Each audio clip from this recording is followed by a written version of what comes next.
One of the most iconic television programs, Hogan's Heroes, ran from 1965 to 1971 and was a big success because it combined witty humor with the somber setting of World War.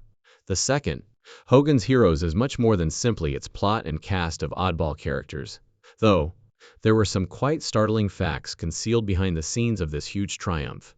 Which major secrets regarding Hogan's Heroes have recently come to light? Come explore the specifics with us in this video.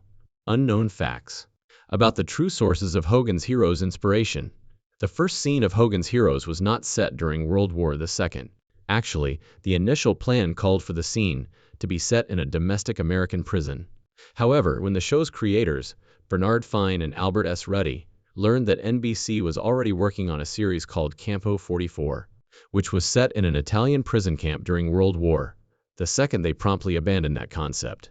The decision to move Hogan's Heroes to a World War II prisoner of war camp scenario was made quickly. The entire concept was redone in a single day. According to an interview included on the complete series DVD package, Robert Butler ended up in the director's chair by coincidence. My agent was on the scene and said, "What about Butler?" And somebody said yes, he recounted afterwards. I went ahead and did it, and it was a ton of fun. The original black and white pilot wasn't really the Hogan's Heroes that viewers would grow to adore. Although the spirit was the same, there were a few obvious variations. Camp 13 was the name of Stalag 13. General Burkhalter made an appearance, but he was a colonel rather than a general. Carter was a lieutenant and wasn't even supposed to follow the pilot back, and Leonid Kinsky also portrayed a Russian. Although Stalag 13, the show's location, was entirely made up, it had historical roots. Germany ran actual prisoner of war camps, known as Stalags, or Stammlager, during World War II. Captured Allied non-commissioned officers were housed in these camps.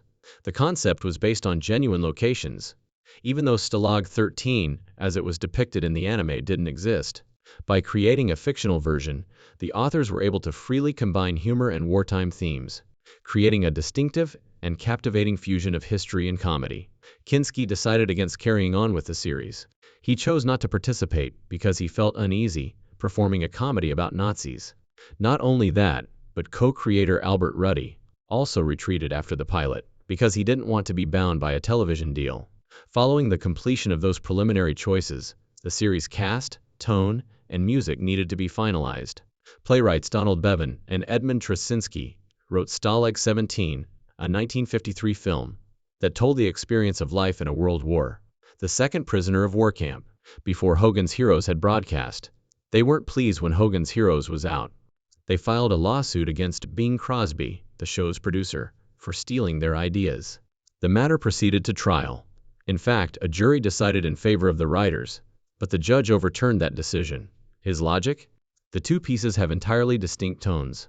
Stalag 17 was a dangerous situation. Hogan's Heroes was not at all like that. In 2012, legal issues reappeared when the show's rights were entangled once more. Although Bing Crosby Productions was initially given the movie and TV rights by Bernard Fine and Albert S. Ruddy, arbitration eventually granted Bernard separate movie rights through Mark Cuban's business. In 2014, there were even plans for a movie adaptation of Hogan's Heroes, and viewers just continued to like the show even when these decreased. What more secrets does the show have? To find out, keep watching. The secret significance of the casting of the show. The casting of the program is one of its most surprising turns. It's ironic, because a few of the performers who played Nazi officers were actually Jewish. Werner Klemperer, who portrayed the awkward and uninformed Colonel Klink, is the most well-known example. Klemperer was born in Cologne, Germany, into a well-respected Jewish family. After escaping the Nazis in the 1930s, his family eventually made the United States their home. His performance gained a strong and intimate touch from that background. The performance steadfastly adhered to Klemperer's insistence that he would only accept the part if the Nazis were never shown in a favorable manner. In addition to his acting prowess, Robert Clary, who portrayed the witty and vivacious Corporal Louis Lebeau, contributed real-world expertise to the part. Clary was a Holocaust survivor who was born in France. He was detained in the Buchenwald concentration camp during World War II. A lifelong reminder of what he endured was the serial number inked on his arm. His part in Hogan's Heroes is made even more potent by his knowledge of that past. Despite being a comedy, Clary's participation gave the show depth and significance that most viewers were unaware of. His performance was made much more poignant by his bravery in participating in a musical that was set during such a trying time in his life. Some of the other actors on Hogan's Heroes, except Clary, have actual military experience, in addition to portraying soldiers on television. Both Richard Dawson, who portrayed the sly Peter Newkirk, and Bob Crane, who played Colonel Hogan, were in the military before entering their respective parts. Their on-screen persona was probably influenced by that personal experience. The way they depicted military life, even in a comedy, had an air of authenticity. Their characters gained more credibility, because to this delicate yet effective coating of realism, Colonel Klink's monocle and cigar, two of his trademark props, were nearly always present. The amusing thing is that you never see him light that cigar, much less smoke it. Though unlit, it was always there. This became into a silent running joke and a peculiar aspect of his personality over time. Some fans interpret it as metaphorical. Perhaps it symbolizes Klink's incapacity to complete his tasks or his incessant diversions. Do you find that you now have a deeper understanding of the show? There's more, though. To find out, keep watching. Perfection was not the show's goal. If you've ever watched Hogan's Heroes closely, you may have noticed certain oddities, such as props or equipment that obviously date from the 1960s or 1950s, despite the fact that the show is set in the 1940s. These appear to be historical idiots at first glance. Here's the twist, though. Many of those alleged errors were intentional. These anachronisms were included by the creators to maintain a lighthearted and amusing tone. Instead, they wanted to remind viewers that the show was primarily a comedy set during World War II, and not about it, and that it wasn't intended to be taken too seriously. These lighthearted decisions contributed to the distinctive flavor of the show. Have you ever noticed that Colonel Klink's headwear seems a little strange? It isn't entirely appropriate for the show's World War II scenario. This is due to the fact that it more closely resembles the fashion worn by German commanders during World War I. Was it a mistake in the wardrobe? Most likely not. Rather, it was a subtle artistic decision that, like his naive personality, made Klink appear a little out of date and out of step. This kind of era mixing was a creative technique for the show to emphasize character attributes and add visual humor without using words. Are they unable to allow people to live the lives they desire? There were many oddball inconsistencies in the presentation. General Burkhalter presents Colonel Klink with a document labeled Top Secret in English during an episode of the third season, How to Win Friends and Influence Nazis. It would have raised suspicions in a German military camp. Colonel Hogan also gave his troops the absurd code names Little Red Riding Hood, Papa Bear, and Goldilocks. However, the meaning of one nickname, Cockroach, was never fully revealed. Why did Schultz and Klink consistently refer to LeBeau in that way? It was a jab at his height, according to one theory. Language is the subject of another theory. Kuchenschabe, Kakerlike, and Cockroach are all related to kitchens in German. Additionally, it might have been an inside joke because LeBeau was the camp's cook. Carter wore a jacket that seemed to belong to both him and, in a sense, Hollywood. Both Frank Sinatra and Greg Kinnear wore the identical jacket in Von Ryan's Express, 1965, and Autofocus 2002, respectively, decades later. An unexpected example of outfit continuity in motion picture history. A wooden signpost indicating the distances to different cities appears in a few episodes. This feature adds realism to the fictional Stalag 13. You'll notice something ingenious, though. If you look closely, Hamelin is one of the cities mentioned. That is most likely a reference to the ancient tale of the Pied Piper of Hamelin. It is not merely a random selection. Although it's a tiny Easter egg, it demonstrates how the authors enjoy subtly incorporating historical and cultural allusions. Small details like these rewarded perceptive viewers, who were paying attention and added charm and complexity to the program. Sergeant Schultz's famous statement, "I know nothing, nothing is impossible to forget." It turned into one of the show's most recognizable catchphrases. A fun tidbit, though, is that it wasn't originally in the script. It was created by actor John Banner as the movie was being filmed, and it was ideal for his role. Schultz was the type of guard who would rather avoid controversy by acting as though he was unaware of the inmates' pranks. What other startling information is contained in Huge Hogan's Heroes? You're going to be even more amazed.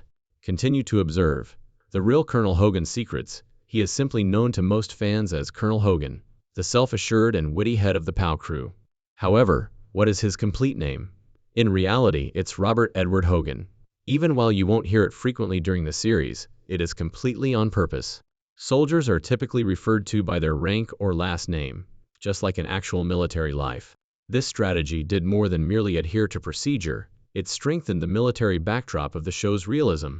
Nevertheless, the writer's inclusion of personal details, such as Hogan's real name, gave his character more nuance and helped viewers identify with the guy wearing the uniform. One important part of the Stalag 13 crew was James Kinchloe, popularly known to fans as Kinch. Kinch, who was portrayed by Ivan Dixon, had a special relationship with Colonel Hogan. He frequently referred to him as Skipper, a moniker that contrasted with the customary decorum of military life. Without any explanation, that small phrase of fondness said a lot. It suggested a bond based on profound regard, trust, and possibly even fraternity. Little things like this nickname served to highlight how close-knit and trustworthy the group truly was in the high-stress setting of a POW camp, where loyalty meant everything. One role is insufficient at times, at least not for Bernard Fox. The gifted actor played both Captain Rodney and the comically clueless Colonel Crittenden on Hogan's Heroes. Fox managed to make each character feel completely distinct, even though the same actor played both roles. Without a doubt, you could determine who was who based on their accent, body language, or humorous timing. Budgetary considerations may have influenced the choice, or it may have been an amusing jab at the audience. In any case, it demonstrated the cast's true talent and versatility. Movies and television programs frequently rely heavily on their taglines, which act as tiny hooks to draw viewers in. It was difficult for Hogan's Heroes to come up with a catchy tagline. To convey the essence of the play, they sought something audacious, humorous, and unforgettable. In a strange turn of events, the winning line was a joke. "If you enjoyed World War II, you'll love Hogan's Heroes," comedian Stan Freberg joked. The concept was first turned down. However, the designers soon saw that it was the ideal balance of witty and edgy. That unintentional phrase turned into a brilliant marketing strategy that successfully informed viewers of the type of humor to be expected. Inquisitive and fascinated, new fans rushed to the performance. Isn't that simply amazing? How about the tunes? Are there also any mysteries there? Let's investigate. The actors were singers as well. In addition to being a gifted actor, Bob Crane, who played Colonel Hogan, was also a superb drummer. Crane had established himself as a talented musician long before he became well known on television, and he never wasted his skills. Occasionally, Hogan's Heroes would infiltrate situations where Hogan could demonstrate his drumming prowess. Longtime viewers found these musical interludes to be a delightful surprise, small homages to Crane's genuine love, and another instance of the show's blurring of the boundaries between performer and character. Richard Dawson had a fairly successful singing career in the UK, before he became well known as the sly Corporal Newkirk, or as the slick-talking host of Family Feud. Before his acting career took off, Dawson had already established himself as a well-known musician with a warm voice and a captivating stage presence. Despite being mostly a comedy, Hogan's Heroes included a number of great actors, including Dawson. His musical experience enhanced his performance and served as a reminder to viewers of the cast's breadth and diversity. They were the perfect cast for a show like Hogan's Heroes, for some reason. The majority of people are unaware that the 4 actors who portrayed Nazi officials on the show were all Jewish. Howard Kane, John Banner, Leon Askin, and Werner Klemperer had